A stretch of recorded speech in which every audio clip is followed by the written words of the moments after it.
Hello and welcome to Working Wednesdays. My name is Jennifer Tenney and I'm coming to you live from the Center for Excellence in Disabilities at West Virginia University in Morgantown, West Virginia. Thanks for joining me today. I'd like to continue our conversation about Medicare as the open enrollment period is getting ready to come to an end.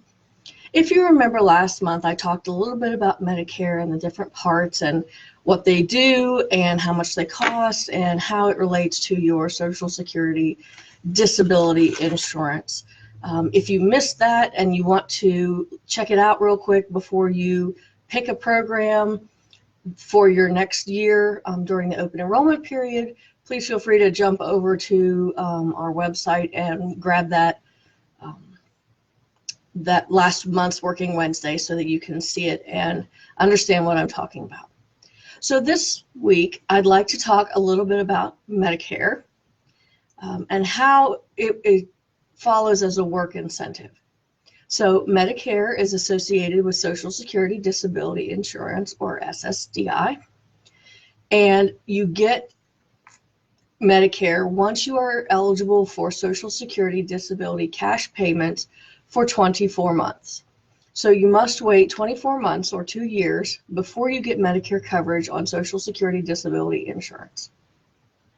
I understand that for a lot of people with disabilities, that can present quite a challenge.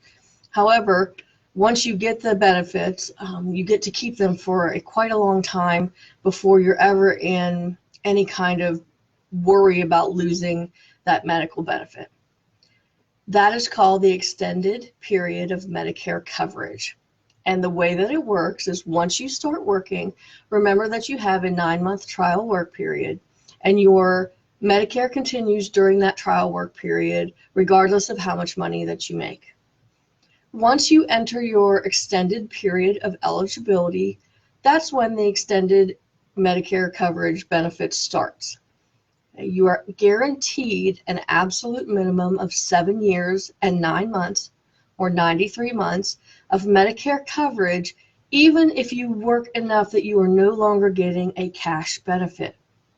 So let me just say that again. You're guaranteed an absolute minimum of 7 years and 9 months of Medicare coverage, even if you're not getting a cash payment from Social Security.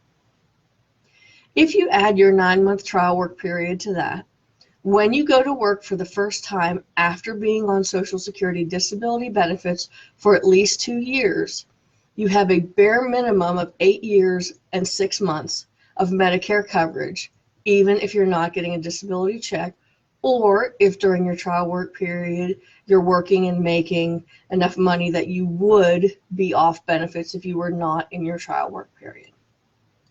The extended period of Medicare coverage starts the first month of your extended period of eligibility.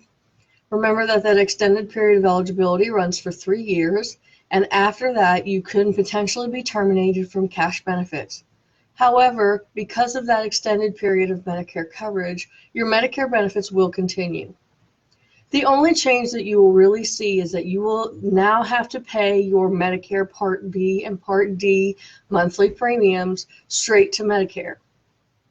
When you're getting a Social Security disability check, those payments come out of your disability check before you ever get your check in the bank.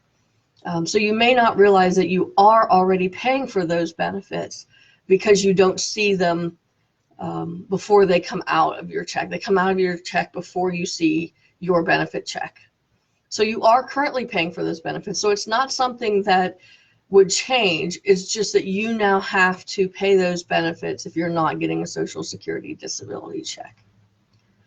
Remember that Medicare has 4 parts, and we are mostly concerned about Part B, which is your outpatient services, and Part D, which is your prescription drug services, for the extended period of Medicare coverage and paying for that after you are terminated from cash benefits.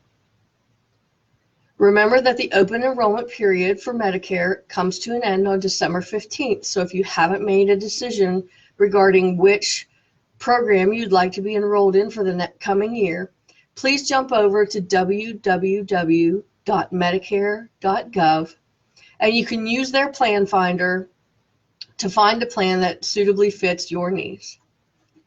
Thank you for joining me this week on another Working Wednesday episode. I hope that you have a wonderful holiday season, and I will see you in the new year as we continue to talk about services and supports for people with Social Security disability benefits. Thank you and have a great day.